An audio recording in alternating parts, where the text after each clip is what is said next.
So let's get started. Great. Hi everyone. My name's Molly Shelton. I'm from Assemble and House of the People. And we're going to begin by giving a broad overview of why we're here tonight and an overview of how we're thinking about political corruption in the UK. Of course, there's a lot of ways to think about corruption, especially in terms of what's going on in the wider world. And after that, we'll hear from our very special guests, followed by a panel discussion with them, and then we'll hear a little bit about the People's Charter and how you can take meaningful action. So, Sam and myself are from Assemble, who organised the first sitting of the House of the People last summer. And that's a grassroots organised, permanent standing citizens' assembly. And this Zoom tonight is a space to support the five key demands that came out of it that formed the People's Charter from the first sitting of the House. So, tonight's session, as you know, is on slashing political corruption.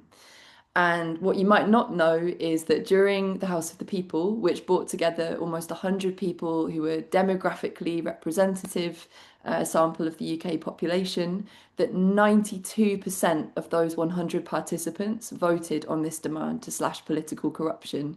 And this makes it an accurate reflection of what the people of the UK would like to see happen. And the members of the House defined this demand that they wrote, and I quote the People's Charter here, as a call to strengthen and enforce anti-corruption laws, prohibit lobbying, gifting, and second jobs in politics. Okay, so you may also be wondering why these particular remarkable speakers that we have here tonight are being heard in this call. And it's because we really want to listen to those who are trying in a meaningful way to bring about an end to political corruption in the UK, which is, of course, a tiny country, but with really deep networks of relative power due to our history. And also because one of the foundations of the House of the People is to protect protest. And while this government continues to impose prison sentences and terrorist charges in contempt of British courts, the House of the People is built on the history of people improving democracy and taking action to demand that our voices are heard in the face of systemic corruption.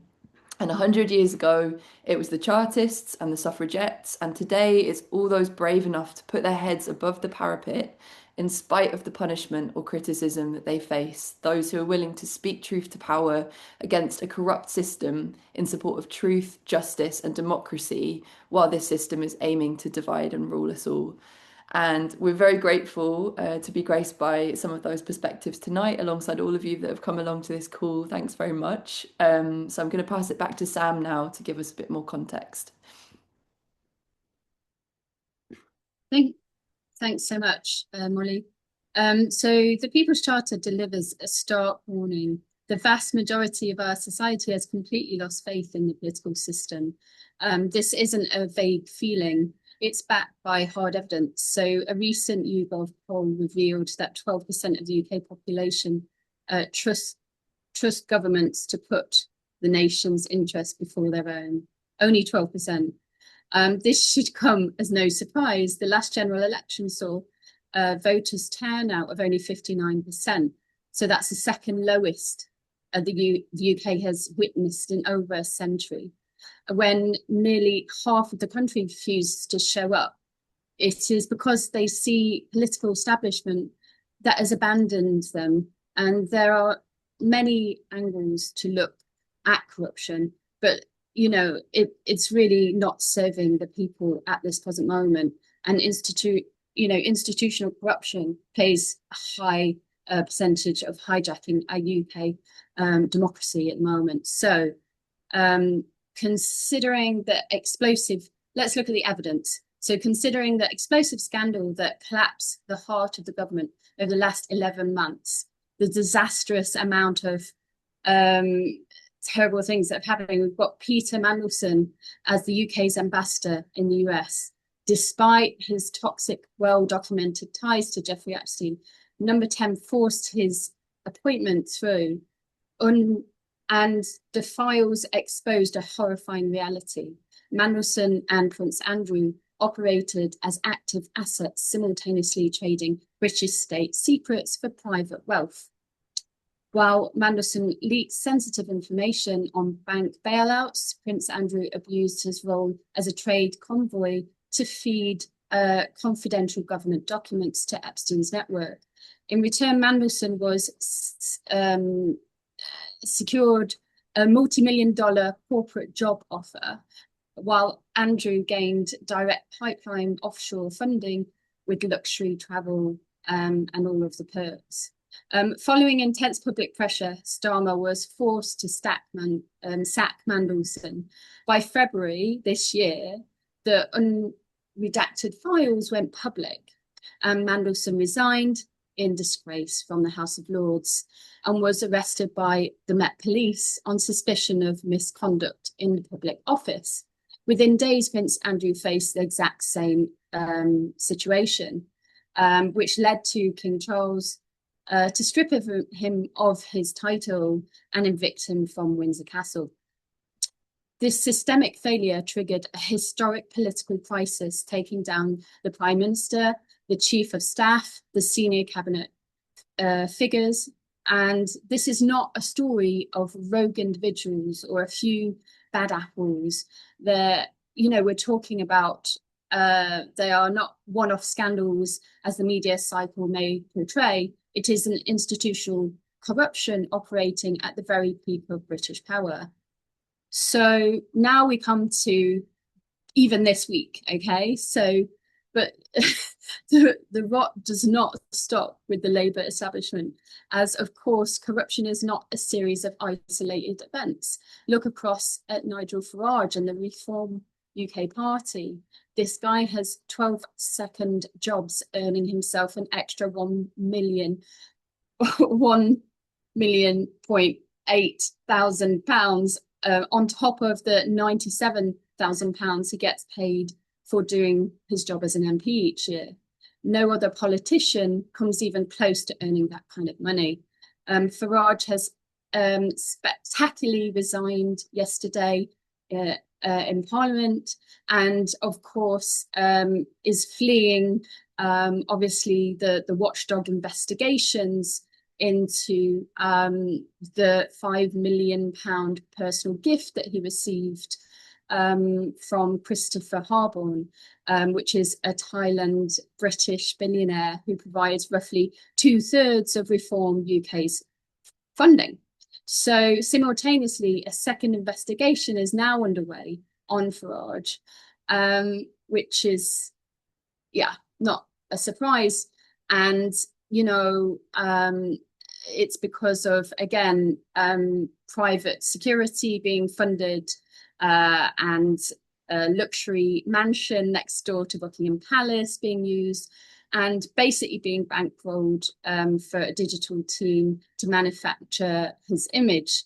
So Farage responded with his usual theoretical defiance yesterday, triggering a snap by-election in Clacton-on-Sea to let the people decide his fate, a tactic which he is branding as the people versus the establishment. But this time, the political system refused to play his game. In an unprecedented move, every mainstream political party announced a total boycott of the Clacton by-election to avoid legitimising the stunt designed to evade watchdog accountability. So the result is a complete farce, because Farage faces no serious political opponents on the ballot. His only challenger is the satirical comedian Count Binface. What a poetic symbol for the state of the democracy in the UK. A populist leader exposed for taking millions in dark money, reduced to debating a man wearing a literal bin on his head. While these events play out, the bodies meant to protect our democracy have been entirely hollowed out. Investigations by the Electoral Commission have fallen by 90% since 2019. And not a single person has ever been imprisoned for breaching electoral finance laws. This is not a story about bad individuals. It is about a rigged system built to serve the millions and billions billionaire class funding it, rather than the public and that they're meant to be serving and protecting. And it's very successfully doing it in an impunity, self-enriching and networking that spans public and private sectors while the rest of us suffer. The good news is that people are rising and saying enough is enough. People are sick and tired of this politics. They want something new. They want real, honest, meaningful change. As a result, this has started to shift. As we see the rise of the Green Party making huge gains, we also see more and more people standing as independent candidates and a bigger cultural divide splitting down the middle of the UK between the left and the right. Tonight, we hear from three brilliant people speaking truth to power. I'm going to now welcome and thank you again, Kamila Kingstone, George Monbiot, and Dr. Ellie Chowns. Over to Molly to introduce them. Thank you. Thanks so much, Sam. So now for our first speaker tonight, Kamila Kingstone. Kamila is a senior policy and campaign lead on the Defending Democracy programme for anti-corruption, a civil society watchdog, Spotlight on Corruption. And she spent 8 years in the civil service, has held roles at 10 Downing Street and the Cabinet Office. And before that, she did some international election observation, freelance journalism, and spent a year as a teacher.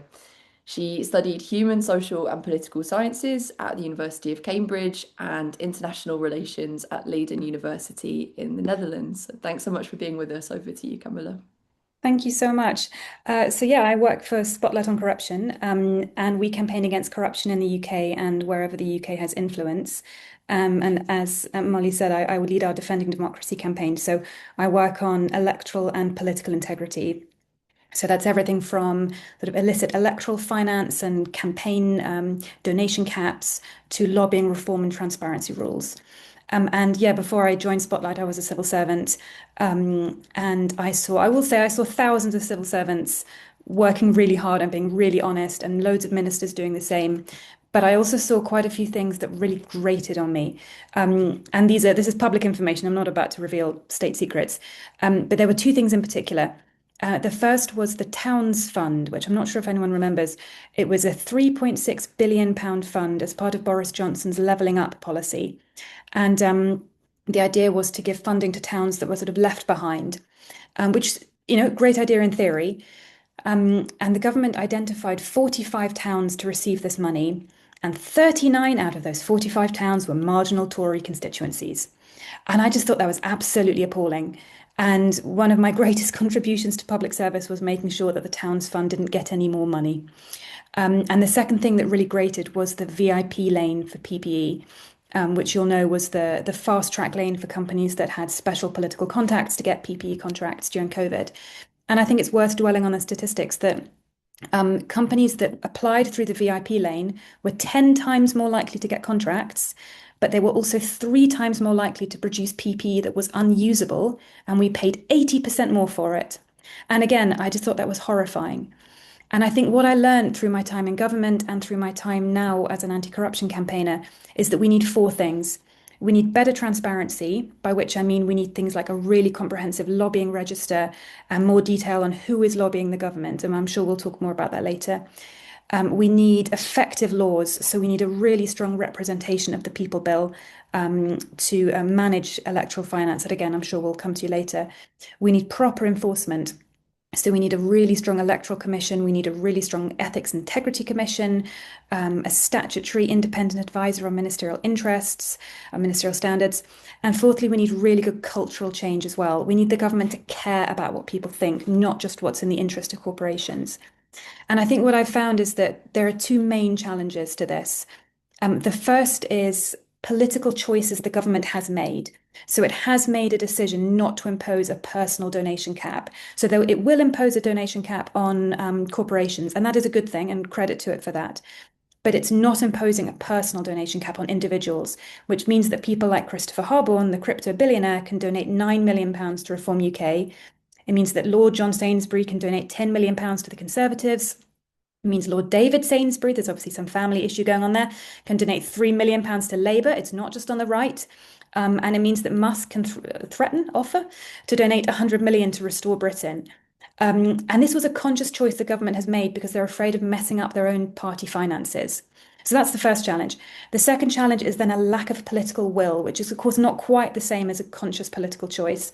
So there's this issue of whether watchdogs should be legally protected. So at the moment, most ethics watchdogs are not on a statutory footing. That means they're not set up through primary legislation.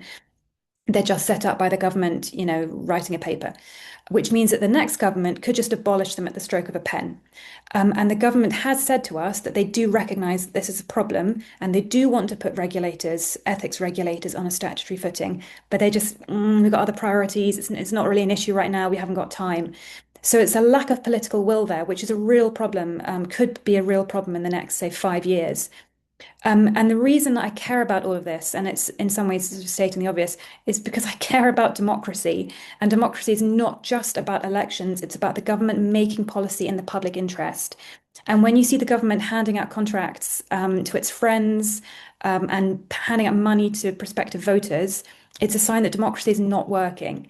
And people say that corruption has no victims, it's a sort of victimless crime, but that is a complete misunderstanding of what corruption is. We are all the victims of corruption because it damages the system we live in. And I think sometimes when things deteriorate slowly, we don't really notice. So I think we need to sit up and look around us and get our act together and think about the sort of country we want to live in and the steps we need to take to get there. So thank you. I'll hand back.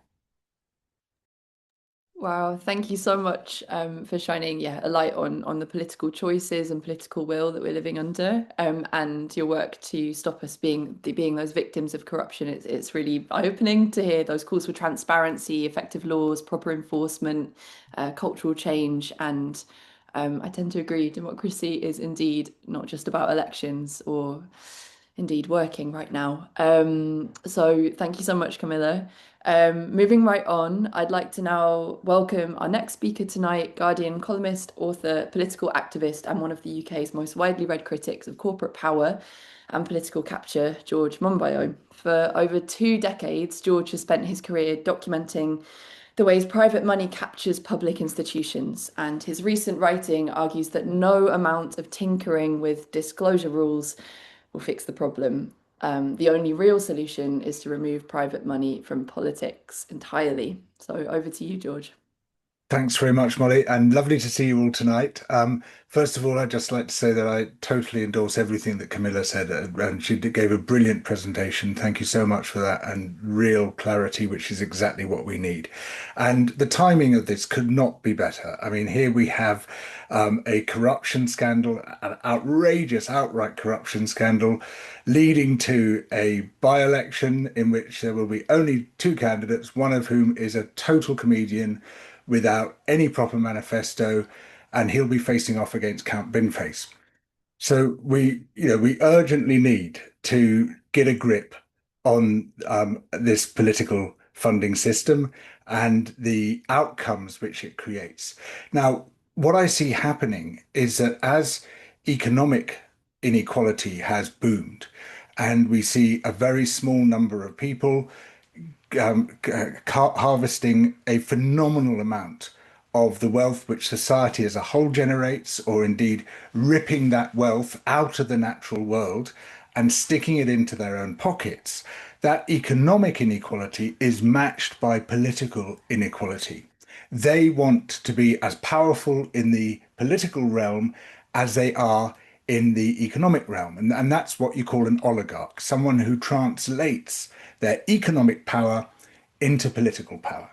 And we used to use this term just about Russians for some reason, but there are oligarchs in every society. And Christopher Harborne, who's been stuffing the mouth of Farage with money, he's an oligarch. Elon Musk is an oligarch. Jeff Bezos is an oligarch. There's oligarchs all around us, and they control to a ridiculous extent what should be our democratic politics. And so, of course, do corporations, and the fossil fuel industry in particular manages to put a block on so much good policy which might otherwise happen, and to force through some really terrible policy. Even policy which purports to be climate policy is often to an extraordinary degree governed by the fossil fuel industry. We see this with the UK's carbon capture and storage project, which is absolute madness. It's going to increase greenhouse gas emissions, and we could end up on the hook for up to 264 billion pounds between now and 2050. And its sole purpose, or rather its overriding purpose, is to give some leeway to the fossil fuel industry so they can continue to sell fossil fuels in this country. And by 2050, according to the Climate Change Committee, 50% of all the fossil fuels in this country will be used for carbon capture and storage projects. Absolute madness. It's just a chance for new fossil fuel. Now, why is this happening? Are the people demanding it? Does the science demand it? Not a bit of it. It's happening because the fossil fuel industry has got its hooks into the government. It's even got its hooks into the science. We now find out that this famous Wedges paper, which gave the scientific justification for carbon capture and storage, was actually not just funded, but also shaped by BP. And guess who the first and major beneficiary of carbon capture and storage in the UK is? Aha, BP. So here we see, just a couple of examples of this fundamental corruption of decision making in this country. Now, Kamila, as I say, has given a brilliant summary of where the land lies here. And I just want to home in on one aspect of our corruption. And it is just one. There are many other things that need to be fixed, but I would put this perhaps at the very top of my list. And this is the corruption which is completely respectable, respectabilized, totally legal, and this is political funding. I mean, not all of it is totally legal, as we're beginning to discover, of course, and we keep discovering this, but a huge amount of stuff which really should not be allowed is allowed to take place. And this is how the millionaires, the billionaires, and the corporations come to own our politics, ensure that their voices are heard to a far greater extent than those of the majority, and ensure that democracy becomes almost a dead letter. So what do we do about the funding system? Get all the private money out of politics. And that sounds crazy and utopian, but actually it's really simple to do. So here's a very simple scheme for what we do instead. We say a complete ban on private donations, none whatsoever, not even £5. No private donations, whatever. That is illegal.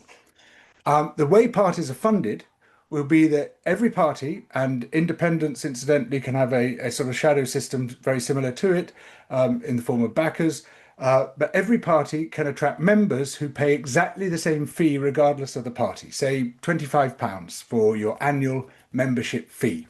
Or if you're an independent, £25 to be a backer of that independent candidate. And then the government matches that funding on a fixed multiple. So it might say, right, this year the multiple is 3. So if your membership fee is £25, and you've got 100 members of your micro party, you would get £2,500 in membership fees and then £7,500 in the government match funding. So you would have a budget of £10,000 for that year. And of course, the more members you have, the bigger your budget. So this is a massive incentive for parties to get out there and connect with people again and actually give people what they want rather than dancing to the tune of billionaires. So it re-engages parties, it forces them to re-engage. And it means that as long as you can spend £25 and perhaps there'll be concessionary rates for people below a certain level, then you are an equal citizen. Everybody is equal in this game. No one can kink the system for their own purposes. And we end up with something which is egalitarian, which is fair, and which could lead not just to a fairer political system, but ultimately to a fairer economic system. Because if we have a politics which reflects the will of the people, well, that pretty quickly begins to lead to an economics which reflects the will of the people, where we say, well, why should such small numbers of people harvest such vast amounts of money that we work so hard to produce? Why should they take the lion's share? Why should they suck the money out of our pockets through rent in all its various forms? And up with this, we will no longer put.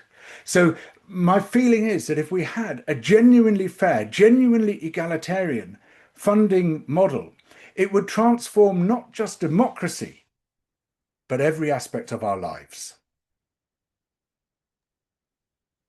Wow, thank you, George, for taking the time to share these calls for clarity in the face of corruption. And it's really powerful to hear about that fundamental corruption, wealth concentration, economic inequality, political inequality, oligarchy, and how you centered that this really circles around the fossil fuel industry, which it really is impossible to underemphasize the damage to not only people and our ecosystems.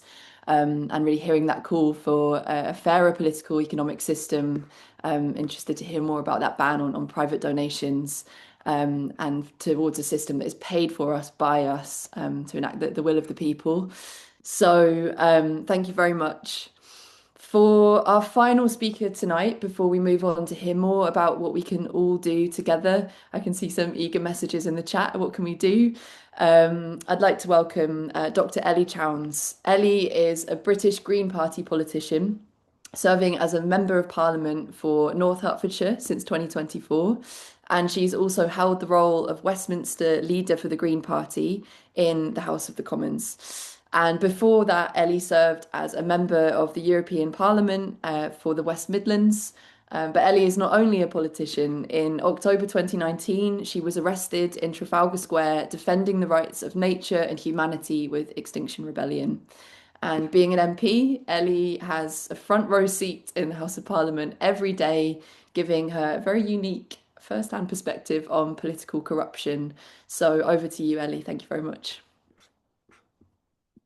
Thanks very much. Thank you, everybody, for being here. And I feel sorry, Molly May, but I just have to make this correction. I'm the MP for North Herefordshire, very frequently confused with Hertfordshire. But anyway, thank you. And it's quite interesting timing in which to be holding this, isn't it? As George has already observed. I mean, what more perfect illustration, really, of the reality of corruption in our politics. But also, I'm kind of quite heartened, I have to admit, that the combination of a little bit of kind of sensible cooperation plus comedy seems to be setting up a rather delicious confrontation between Nigel and the bin man. Yeah, let's see how that works out. Anyway, I thought I would just speak briefly about two bills, because I was asked to reflect a bit on my personal engagement with this issue. So one of the bills is a person and one of the bills is a document. So the first bill is the Tory MP that I defeated to win my seat as MP for North Herefordshire. It's a man called Bill Wiggin, and he'd had the seat for 23 years. The specific, I mean, there were many things on which I disagreed with Mr. Bill Wiggin. But one of the things that really stuck in my craw most was that in addition to his, in my view, full-time job as the representative for North Herefordshire, he also engaged in a number of second jobs, most notably as director of a financial services company headquartered in a tax haven in Bermuda, in fact. And so for a number of years, he earned about 80 grand a year, something like that, doing a day a week's work for this entity, apparently. And I just thought, like, this was like exquisitely extraordinary and outrageous that a man who was part of a government that was supposedly, considering how to spend taxpayers' money well, was simultaneously engaged in what I can only conclude, based on the location of this entity, might possibly have been something to do with enabling people not to become involved in the taxation process in quite the way that they really ought to be. So that was just one of the many motivations that I had to get involved in politics. And this is relevant because the question, how can we slash political corruption? I genuinely think part of that is elect different people. I got involved in politics 10 years ago because I thought politics is too important to leave it to the people who are doing all of the stuff that I'm finding so unbelievably frustrating and outrageous. And one of the ways that we change it is by changing who is in there. And then what do we do once we're in there? Well, we do the really kind of, in some ways, tedious and definitely frustrating work of engaging with bills. And we have at the moment the Representation of the People bill that Kamila mentioned. This is a bill, that conceptually is extremely close to my heart. Practically, the contents of it, possibly not so much, because it's just got huge holes. But one of the things that you can do as an MP is try your very best to increase the political pressure to plug some of those holes. Now, I'm involved with an all-party group of MPs across the spectrum who are trying to tackle the problems that undermine the prospect of fair elections. George made some very powerful arguments there about how we fund political parties and about the importance of equality, of each person being financially represented equally. Well, we also have a fundamental problem in our democracy in that each voter's vote is not represented equally, because we don't have anything close to proportional representation. And so we have this outrageous situation where the majority of people's votes do not influence the outcome of an election. Now, one would have thought in a bill called the Representation of the People Bill, one would be able to table amendments that tackled that huge lacuna in the bill. But no, the long title was written so closely as to render any discussion of proportional representation out of scope of the bill. But what does the bill do? Well, the bill does look specifically at political funding, and it does look also at issues of disinformation and also political intimidation and so forth. But funding is where perhaps particularly relevant to this. So we've got some huge loopholes in our politics. Now, the government has made a big fanfare about the fact that they commissioned Philip Rycroft to do a review of foreign influence into our politics. And they've come forward with a number of recommendations, which they have been accepted to address those things. For example, a cap on overseas donations. So this is, let's not let the perfect be the enemy of the good. This is progress, right? This is progress.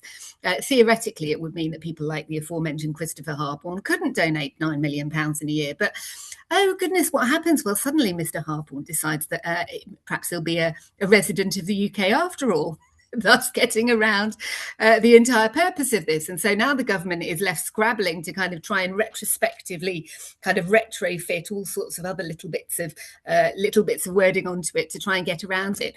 The point that I've been making to the government is, if you recognise the problem of big money and the distorting effect that has, then that clearly applies to money that comes from inside the country as well as money that comes from outside. Yes, outside funding can be particularly problematic in terms of other aspects of influence, but for heaven's sake, let us get big money out of our politics. Now, George, I love your suggestions. I mean, there are a number of suggestions. We've got 3 amendments tabled by various people at the moment about putting in place some sort of donations cap. Alex Sobel has got one to put in place a donations cap of £1 million. I was perhaps slightly rude to him yesterday when I suggested that might not be worth the paper it was written on, but it's quite a large limit, shall we say. There's another one I've been asked to sign, which has got a limit of 250,000, which again, far too big. And Stella Creasy has got one down for 100,000. Now, a lot of the NGOs in this space are perhaps coalescing a bit around that. We had a report from the Committee on Standards in Public Life 15 years ago that said 10,000 should be the maximum. If you updated that by inflation, it would get you to 15,000. I mean, we can argue all night about where exactly the level should be, but surely it should be basically as low as humanly possible, because big money distorts our politics. And exactly as others have said, if money is flooding into our politics from specific individuals, then can we really be surprised that those individuals' views and values carry outsized weight in our politics? Never mind the ways that then that money is spent to distort and manipulate public opinion, frankly, which, by the way, we also need to address, including through things like a real-time online library of all of the online adverts that are being micro-targeted at particular audiences, but none of us ever get to see. So that's on donations. Corporate donations. I made this point to the Minister in the Bill Committee. What possible justification could there be for continuing to enable corporate donations? It's basically a tax dodge. And if people who run corporations are so desperately keen to give money to a political party, then let them do it as an individual and be subject to individual donation caps. The other thing that we've got to address is actually spending, because at the minute in politics, there's a regulated spending period, basically 6 weeks before the election, but no regulations whatsoever on what's spent before that. And it is so easy to game. We know that huge amounts of money are being pumped into our politics outside the specific election cycles, and that's having a hugely poisonous effect. So, point one about how we can slash political corruption is get different people elected. Point two is pass some significantly better legislation to address many of these glaring holes in the system that we've already got at the moment. I mean, I haven't even started on second jobs. We had a debate on second jobs in the House last week, which was heartening in a way, because very few people were actually defending the concept of second jobs. And of course, as has been pointed out, Nigel Farage is the exemplar par excellence of doing this. 16 second jobs, I think, 2 million raked in the last year. I mean, really absolutely extraordinary. There is no excuse for government not having legislated on this specific point already. Being an MP is an absolute honour and a privilege, and the people who are doing the job should be doing it totally full time. There are other things that we need to do. We need to have much more transparency about the lobbying that goes on. I've made a commitment to publish the details of all of the meetings that I'm having. I say no to gifts, all sorts of organizations that you go and visit, try and give you gifts. We need much more transparency. This is a point that Kamila made as well. And this is before we even get on to things. I mean, Towns Fund, actually, Kamila, I was a local authority cabinet member at the time that the Towns Fund was launched. Clearly, absolutely extraordinary, this, jam jar approach to funding, which is just determined by political motivations and not by any clarity on local needs or objective mechanisms. And the PPE VIP lane, absolutely, we've seen that. So I completely agree with what you said also about needing transparency, needing effective legislation, and needing enforcement of that. And a key part of that enforcement is public scrutiny. We have a media ecosystem that does not provide this, sadly. I mean, it's been, I have to say, quite heartening to see some really quite right-wing media organisations turning their spotlight on Nigel Farage. Long may it continue, and let's have more of that. But frankly, with such a skewed media landscape, the work of independent journalists, of investigative journalists, and of citizen pressure is crucially important to cast a spotlight on the corruption that is still far too prevalent in our politics. Thanks. Okay, thank you so much, Ellie, for taking the time to be here tonight and to correct me on my misreading of Herefordshire. Of course, you are. My excuse is I was there the other week, and so the wrong name is fresh in my head. But dad joke, it's because Herefordshire has a lot of heart, and I had to say heart. But anyway, I know you're super busy with everything that's going on. To hear your perspectives on getting big money out of our politics, getting new people elected. And trying to close these huge loopholes in our bills, pushing back on poisonous spending, gifts, increasing political pressure. It's all part of this brewing movement. And actually, a lot of the things that were called for there came up in the House of the People's Charter, which we'll talk about more later. So thanks so much for speaking to that. Okay, thank you to all of our amazing speakers, and we're going to hear from Sam again now. Thanks, Molly, and thanks to our speakers. Now we're going to have a discussion with our panel. So we're going to start with some questions that I'm going to say, and then a little bit later, if you've got some questions, then pop them into the chat, and we'll see if we'll do them as well. So we're going to start with the first question. So if you, pop your hand up if one of you want to go first or whatever, or just chime in. So, George, you've argued that the UK's political corruption isn't just about bad individuals, but a system built to serve its funders. And Kamila, your work at Spotlight tracks enforcement gaps in bribery and fraud. From your different perspectives, one looking at the architecture of power, and the other at the enforcement of law, do you think it's possible to slash political corruption through stronger laws and transparency, or do we need to fundamentally change the system of regulation? Who'd like to go first? I think Kamila should go first. Oh no, I was going to say after. Oh, we're both so polite. Okay, fine. I'll go first. Thank you. Yeah, so I would say I don't think they're mutually exclusive. I think you need fundamental change of the system through stronger laws and transparency. So in terms of the stronger laws, I won't repeat everything Ellie just said, but the representation of the people bill is such an opportunity. But I will say thank you so much to Ellie for everything she's doing on it, including all the various amendments she's put down, including on the annual spending limit. The other aspect of the representation of the people bill that's really important is increasing the enforcement power of the Electoral Commission. And I think it's worth saying that the government has proposed to increase the fine that the Electoral Commission can impose from £20,000 to 500,000, and you think, oh, that's quite a lot. That's quite a big rise, until you realise that a £20,000 fine was 0.2% of parties' campaign spending at the last election. A £500,000 fine, still only 2%. So Ellie's put forward a fantastic amendment to raise that to 5%. So we need stronger laws, and that's just one example of where the law could be stronger. We also need a really good lobbying act. The Ethics and Integrity Commission today published a new report that called for primary legislation to improve our lobbying transparency in the UK, and to have a lobbying act. Which brings me on to the second thing we need, which is better transparency. What we need is lobbying transparency, where you know who is lobbying the government, how and when, and who they are representing.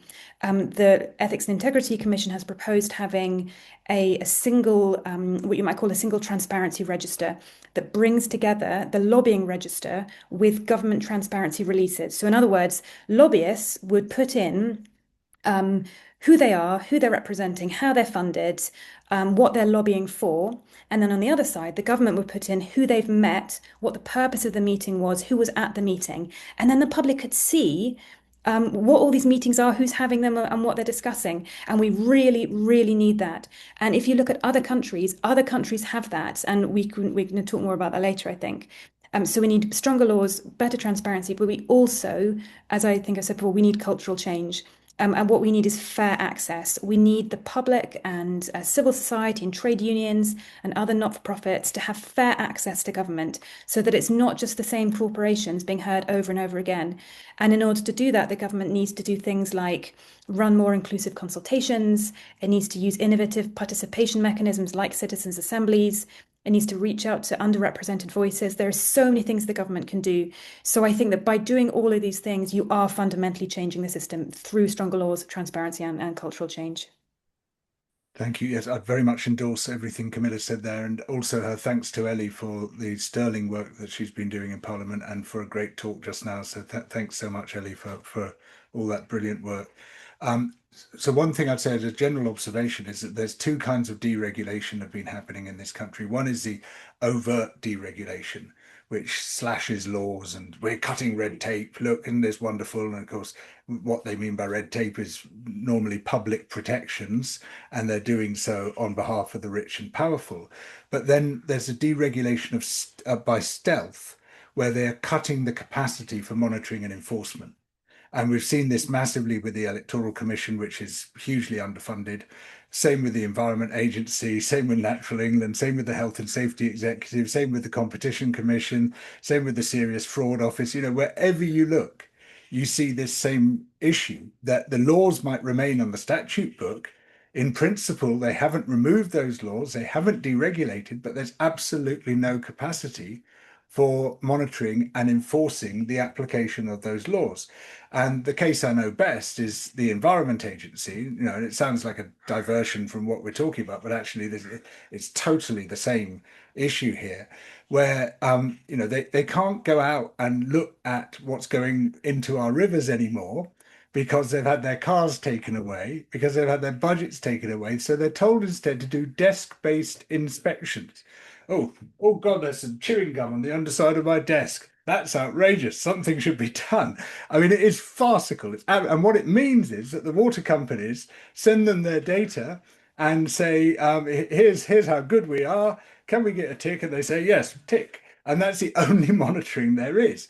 And so, what we need again and again, and it's flowed so much against the current of public discourse driven by the billionaire press, driven by this basic fundamental political corruption which infests every aspect of our politics and public life, which says, we should be cutting the money that we spend on these bureaucrats. We absolutely need to be building up these regulators, these bureaucracies who defend us from the predatory behavior of the oligarchs, the multimillionaires, the corporations, and the rest of it. Because without that, we are dead meat. These public protections not only need to be much stronger in the way that Kamila's just been discussing, but their monitoring and enforcement needs to be much stronger as well. And that means big budgets and big teams. Thank you so much. Amazing answers from both our speakers there. Yeah, I totally agree about urgent need for enforcement and lobbying transparency. Both are like really, really key. Let's move on to the next question.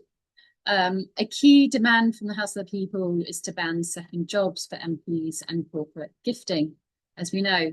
And Ellie, as a sitting MP and Parliament leader, and Kamila, given your experience inside number 10 Downing Street in the Cabinet Office, how do we effectively close the revolving door between government and corporate lobbying? And how do we ban second jobs? Is it possible to ban them? That is the question. Yeah? Who wants to go first? Oh, yeah. I mean, banning second jobs is like really easy. Basically,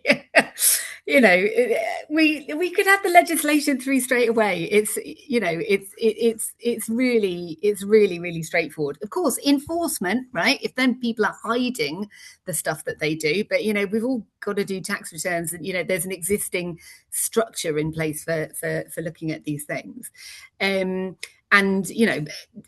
partly also any form of legislation, part of it is about setting a benchmark, setting an expectation, and then making sure that there is enforcement, especially of the most egregious breaches, which kind of drives up standards. So yeah, absolutely.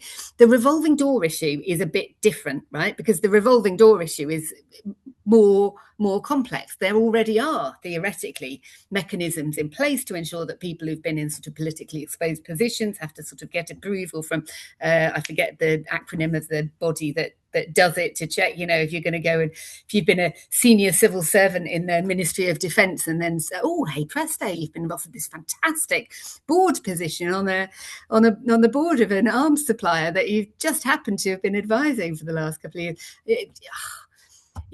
That has clearly got to be tightened up. And I mean, speaking personally, private eye, honestly, they do a really grand job. Talking about the media as I was earlier. So more of that, please. But let's tighten up the rules, right? Because it is just too much kind of nodding through. I mean, I'm quite a hard line about this thing about if you're involved in politics, it should be about public service. Right? You just shouldn't be motivated by money. If you want to do politics, if you want to do anything, any sort of job that is about public service, then that needs to be your motivation. And so rule out anything that could possibly be perceived to be, or actually about personal enrichment. I mean, let's just call it a day. So yeah, I feel quite a hard line about these things. And on the point of kind of, does legislation, does regulation matter? Absolutely, yes, it does. I mean, I honestly wouldn't be doing politics if I didn't believe it did. Yeah, change is slow, but whatever. Even if you're trying to achieve revolutionary change, you still got to put in place the bureaucracy afterwards, right? So, actually, bureaucracy is a terrible word, but the organisation of things really matters, and taxation really matters as well. But this whole discourse about taxation being a bad thing, taxation is how we club together to do the things that we can't do individually. And like George says, that includes inspecting people who are getting away with murder in terms of pollution or all sorts of other things. So, let's change the discourse about this. Let's tax more fairly, by the way, so that we can generate the resources that we need to invest in our public services, including enforcement of the regulations about stopping people cheating the system. And yeah, just have a bit more of a focus on public service generally. Yeah, obviously, I mean, I completely agree. There are some second jobs that are just genuinely like just disgusting, like Nigel Farage being paid £90,000 for 4 hours work. Imagine getting £90,000 for 4 hours. I mean, it does seem an awful lot like an undeclared political donation to me, but hey, he calls it a salary. So yeah, of course. I mean, I think there probably are exceptions. So I think if you're a doctor and you need to maintain your professional qualifications, I think probably should be allowed to do a certain number of hours a week, a month to maintain that. There's a DUP MP who has a farm, and I think it's probably fair enough that she's allowed to work on her farm, to maintain her farm. But we could debate the finer points of it. But yeah, absolutely. On the revolving door, I mean, so the government did announce various changes last summer, and it said that so it said that if you, as a former minister, a former minister, when you leave public office, you have to ask for advice. It used to be from ACOBA, which is, I can remember the acronym, I can't remember what it stands for. Advisory Committee on Business Appointments. That's it. So they got rid of ACOBA because it had no teeth at all, and they replaced it with the Independent Advisory Ministerial Standards and the Civil Service Commission. So you have to ask permission or ask advice on whether you can go and do a job in the private sector, or indeed any sector. I had to ask permission when I left the civil service. And you are given advice on whether that is a conflict of interest for you. And the government said that if ministers disobey this advice, they should have to forego their ministerial severance pay. Now, the ministerial severance pay is about £5,500 to about £19,000, which is actually nothing. If you're about to go and do a job that's going to pay you a 6 or 7 figure salary, you think, oh, that's fine. I'll just forego £18,000 and I'll get, a million. So we need to make the rules actually legally enforceable, and we need to raise the sanction, because even then it's like you're expected to forego your severance pay. You don't actually have to do it. You could refuse to do it. So the Ethics and Integrity Commission has recommended that the government names and shames ministers who don't abide by the rules. Yes, I'm all for naming and shaming, but we need to do more than that. So like in the US, you can actually go to prison for 5 years if you disobey the business appointment rules. In France, there's a €200,000 fine, and you can go to prison for 3 years. I'm not necessarily in favour of sending more people to prison, but the fines should be commensurate with the severity of what you've done. Another amazing answer from both our panelists. Brilliant. Thanks, guys. Okay, we've got some questions coming in on the chat as well. I'm going to move us along if that's okay. So, and the next question is, the House of the People defends the right to protest within the foundations, as assemble without action can remain talking shops. Ellie and George, you've both taken direct action before for social movements. Why could social movements alongside citizens' assemblies be used as tools to enforce anti-corruption law? Well, maybe if you don't mind me starting, Ellie, just briefly, that the democracy stems from protest. Political change does not come from the center, it comes from the margins. Society moves from the margins like an amoeba. And the whole idea that this system will reform itself, notwithstanding brilliant MPs like Ellie, who are trying to do it from the inside, which we also desperately need, very much so, it's not going to happen without external pressure. And how do we demonstrate that pressure? How do we show that we want change? Well, we do it visibly and noisily. It's got to be visible and it's got to be audible. Now, when you read the appeal court judgment on Palestine action, on the banning of Palestine action the other day, I mean, it just shows this complete fairy tale version of how politics works. We've basically got a benign system run by good chaps, and if everybody just knew their place and settled down, then things would be just fine. And protests in the past, they were very polite and non-violent, and they were openly organised. Take the suffragettes, for example, and you think, sorry, what? The suffragettes openly organising their arson campaigns and their attempted murders and all the rest of it. This is absolute madness. These people, they're living in cloud cuckoo land. This isn't how politics works. Politics comes from clearly articulated, noisy, disruptive demands from the people, to which eventually Parliament or other representatives have to succumb. That's how it works. It doesn't work through, in smoke-filled rooms or whatever the equivalent is today of sort of grand old men scratching their chins saying, maybe we should give the people a little more. Well, they're only going to give us more if they think they're going to break, if they think that their system is going to break. And protest is absolutely central to democracy, not just to setting up the rather feeble democratic systems that we've got already, which are sort of not really properly can be described as democracy, but in improving them, updating them, making them more democratic. And without it, we are stuffed.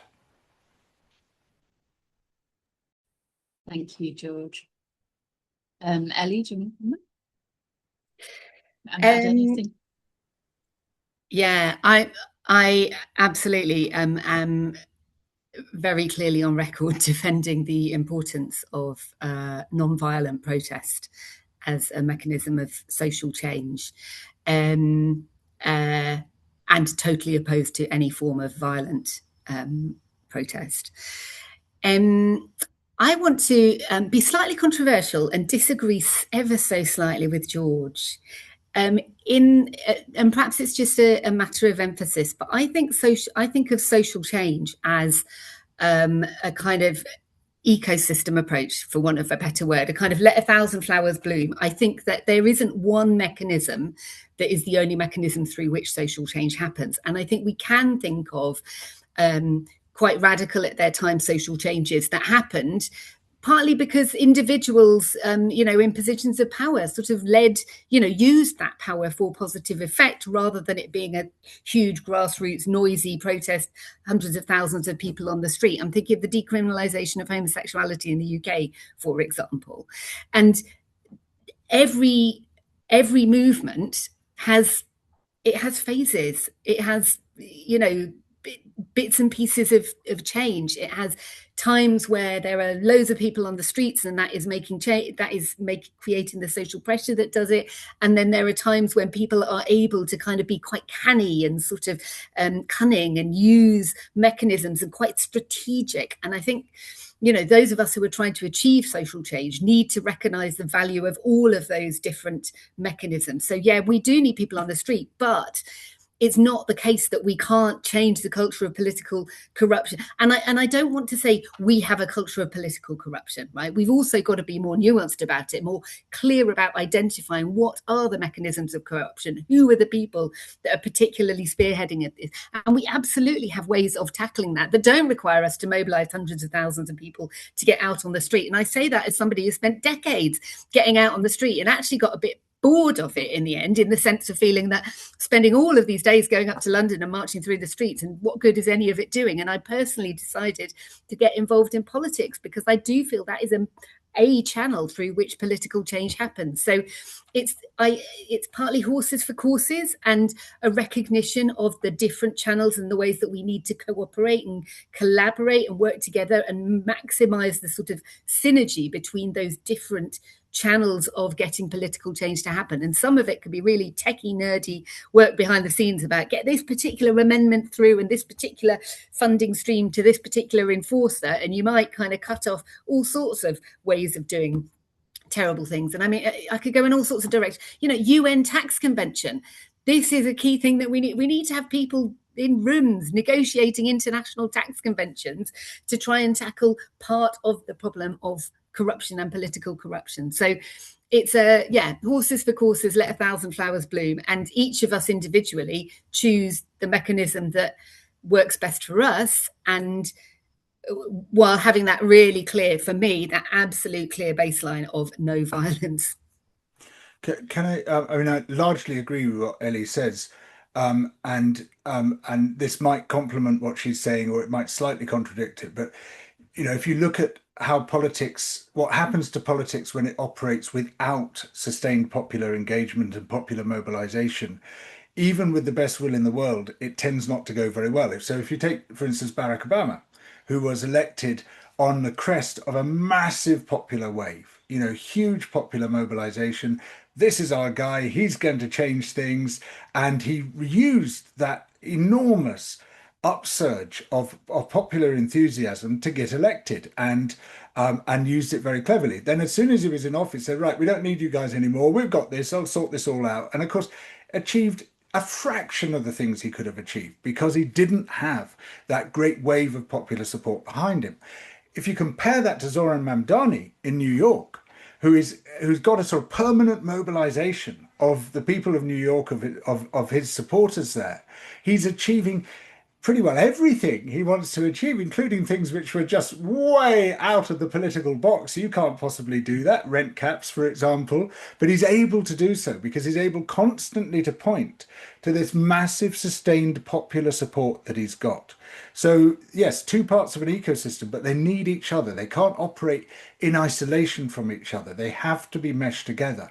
And if they're not, well, just look at the institutional sclerosis. I mean, Ellie's right in that, we've got to be nuanced about, we can't say every aspect of the corruption of the system is corrupt. We can say there is institutional corruption, but we can also say there is institutional sclerosis there. The whole sort of two swords distance apart in the House of Commons and this sort of ridiculous old boys society, the arcane rules, incomprehensible to most people.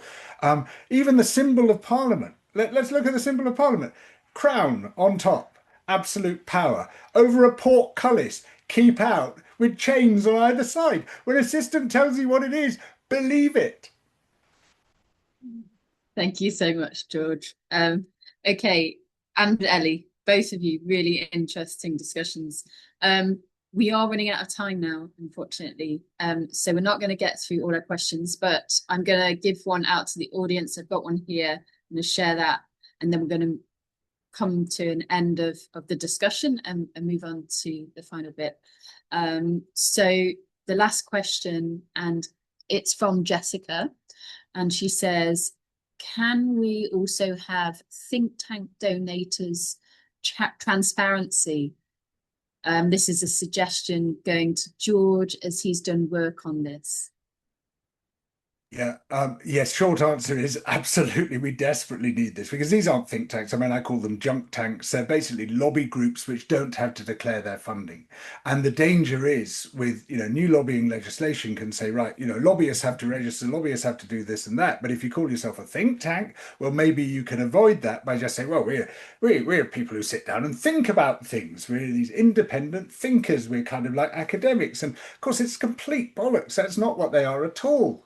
They are there to hone the messaging of their billionaire sponsors and their corporate sponsors, and to turn it into stuff which can be dispatchable policy and legislation and public persuasion on their behalf. And in fact, don't take my word for it.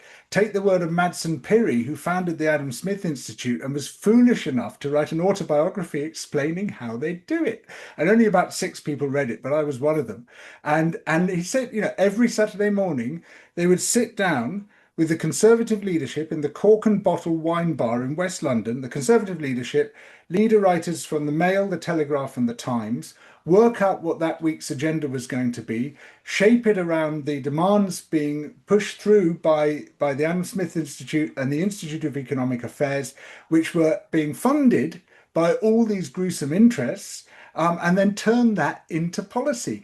That is lobbying. There's no other word for it. They are lobbyists, and they should be subject to full transparency. And incidentally, if they're going to go on the media must absolutely insist, the BBC and others, that you're fine, you can come on, but only if you tell us who funds you, because otherwise that actually breaks the BBC's editorial guidelines. The guidelines are very clear on this, but they are broken every single day. Sam, can I just add something to that quickly, if that's all right? Yes. Just very quickly, which is that the Ethics and Integrity Commission report published this morning has recommended that all organisations who lobby should have to register. So that will include small charities like Spotlight on Corruption, that would include think tanks, that would include small businesses. So if the government takes that recommendation, then think tanks will have to register, which would be a really positive step. Awesome, thanks for sharing. Okay, I'm going to wrap it wrapping up this section of the talk. Thank you so much to all of our speakers. I want to say one thing to Ellie. You mentioned about sorting out the tax system, and I want to say that actually that's one of our other Charter 5 demands is a wealth tax, of course, which people really want right now. So that's not far away either, and save that talk for another day. So moving on, yeah. We've had the questions, we've had a chat about everything. I'm now going to pass you over to Molly, and she's going to tell you a little bit about the People's Charter. And I see in the chat people asking, how can they do something to slash political corruption? Well, Molly's going to tell you now and thank you so much, guys, all the speakers. Thank you. And I can see people asking whether the session's being recorded. It is, and it will be up on our YouTube. So please send it as far and wide as you possibly can, and ask then your friends and family to send it on too, because we really are building a mass movement around this. Okay, so I'm going to explain a little bit more about where the demand to slash political corruption from the People's Charter came from, that this call is all about in a little more detail, and also how we, the people, can lift it up. And so I'll talk for a few minutes about how this came about. So this will appear in the chat in just a moment. As we said earlier, a citizens' assembly is a group of people selected by democratic lottery to reflect the diversity of the population. So a bit similar to how a jury is selected. And those people learn from experts, deliberate, and make informed, consensus-based recommendations on tricky policy issues. So bridging the gap between public opinion and policymakers. But not just that gap. That assembly can also work with social movements, as George pointed out. Society does also work from the margins, and protest is indeed central to democracy, and that's not opinion. That's this amazing historic precedent that we see through hundreds of years of political change, of which it's always been a part. So this is so important when the monumental challenges that we have to tackle the challenges, the climate crisis, genocides that we see this century, and this current political system, as we've talked about, is a members club, mostly made up of politicians that are puppets for the highest bidder and elite class. And that is not to say there are incredible people working from within that system too. But we really feel that we need those most affected by things, normal people of the UK, to hold up that decision-making table in order to get any meaningful change. And so that's why last year Assemble convened the first sitting of the House of the People. And that first sitting was the first of many more to come, where members of the House heard from inputs of thousands of local people who set the agenda. And it was the first truly grassroots citizens' assembly of its kind. And all of those charters' demands came up organically from the floor, from communities, and after people heard from experts and heard from each other's lived experience. So let's look briefly at the 5 key demands that the People's Charter has of the UK government. The first, end support for genocide. Stop all arms, trade and support to any country violating international law, starting with an immediate embargo on Israel. The second, tax wealth, not work. Close loopholes for the ultra-rich, fix investment income, pensions perks and banking services to raise up to 40 billion a year and fund our future. The third, slash political corruption, the heart of tonight's call. Ban corporate lobbying and gifting and second jobs for MPs. Politics exists to serve the interests of people, not corporations, and not their own. Next, choose life over GDP. Establish a Future Generations Act, a law above all laws to put people and nature above gross domestic product. And finally, reclaim our homes. Take homes out of the hands of those who buy them but never live in them, and bring empty buildings into public use, cap rents, and build green, affordable council housing. And you can read the full charter through the link in the chat. Those declarations will go to Parliament, and if and when they're not met, people are building a mass movement around this House and this Charter to lift these demands up through pressure, protests, candidates running on the basis of the People's Charter at the heart of their manifesto, and repeat sittings until this chamber has so many millions of us participating in it and around it that our demands aren't just demands anymore, but declarations that cannot be ignored. And to build this machine, we indeed need to develop the capacity to organise sustained popular engagement, but also develop the capacity to govern. And look, we're already doing it, and we're doing it based on what the empathetic and future-oriented and kind things that people come up with, a hell of a lot better than some of the things we see coming out of our current political system. So we're almost finished now. And lastly, I'll just pass back to Sam, who will let us know how we can take meaningful action on the things that we've just talked about. Thank you, Molly. And thank you everyone for coming, and amazingly thank you for all of the speakers. Really interesting discussions there. I really enjoyed it, and I hope you guys did as well. We've listened to these important people discussing this demand about slashing political corruption, and there are obviously like many ways to do it. But some of the 3 ways that Assemble support and are offering for people to do that is by signing this petition that Yaz is going to drop in the chat in a second, which is the charter, the People's Charter that Molly just described, that the House of the People created last year, which have those 5 demands on it. So it's showing solidarity, showing support, and being outwardly sharing it, talking to people about it, because a lot of people don't know about it yet. So we have to get it out there so that people understand what we're building here. Almost 200 years ago, millions of working people signed the original Chartist petition, and this caused a monumental shift in the way democracy is done and rights are won. You can add your name to support the strength of the People's Charter today and help cause for a permanent House of the People to provide a different version of the country we want to be living in. We live in a so-called democracy, but it's clearly not enough.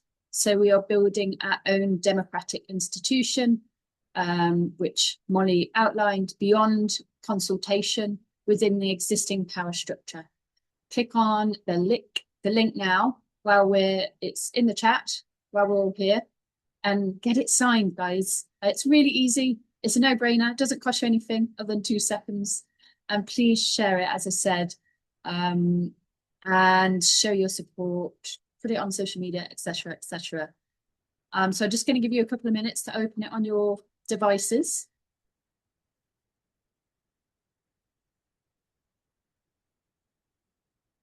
Okay, I'm assuming you've done it. You've opened it up on your phone, so you haven't lost it. It's not going to be lost in the chat. Okay, next pathway to action, volunteering. We've got loads of opportunities for people to get involved.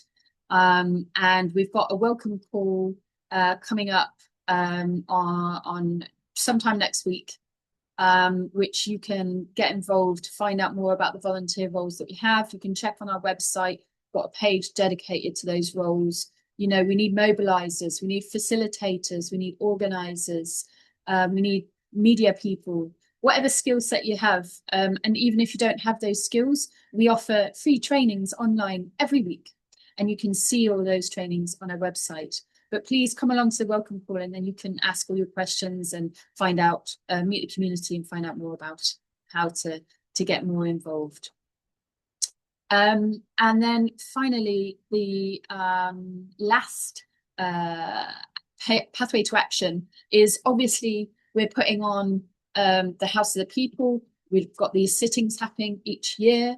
We're doing people's assemblies on a grassroots level all across the country, and setting up these local groups every day in order to do that. We're training people up for free, but all of this takes time, and of course time needs money in order to finance what we're doing. So we're not going to create funds through applying for certain government funding that you know, there's lots of organizations that aren't going to support this, but you know who is? The people that really are invested in changing the system. Imagine it's membership, okay? Imagine it's a political party or whatever you want to call it. Imagine it's a cup of coffee once a month with your mates called Assemble, whatever you want. But either way, the money goes to setting up these local groups and offering free trainings and holding these webinar sessions and many other things. So any little fraction of donation you give is massively impactful to us. Thank you so much for that. That's the end of the pathways conversation. I'm also going to share in the chat, or Yaz's, the information on how you can follow us on social media. So if you enjoyed today, you can follow us on that. You can share posts, etc., etc. Obviously, we're going to put this video online, so you'll be able to find out about that. We have a mailing list, and we will be emailing you with these sort of pathways in the coming week as well, and various other things. You know, we've got other talks coming up in the future months. We've got people's assemblies happening all the time. We're going to be going around the country. We've got a citizen assembly happening later this year, but I can't tell you any more about it. It's top secret stuff, but follow us and you'll find out in the next few weeks what that's all about. Okay, thank you so much to our speakers once more. Thank you for everyone who's attended tonight. Thank you, Molly, for hosting, Yaz for being on tech support, Lot for being in the chat, helping people navigate everything. And that's it, guys. Yeah, I'll pass to Molly. All right, everybody, thanks. That's your lot. Really appreciate everyone coming tonight. And yeah, this really lives and dies with us. So I know it all sounds quite good, but don't think it will keep on happening if we don't all get involved. It takes all of us. And yeah, we're the ordinary people that make this thing. So please get involved. Thank you so much and have a great evening. Bye. Thank you so much. Thank you, everyone.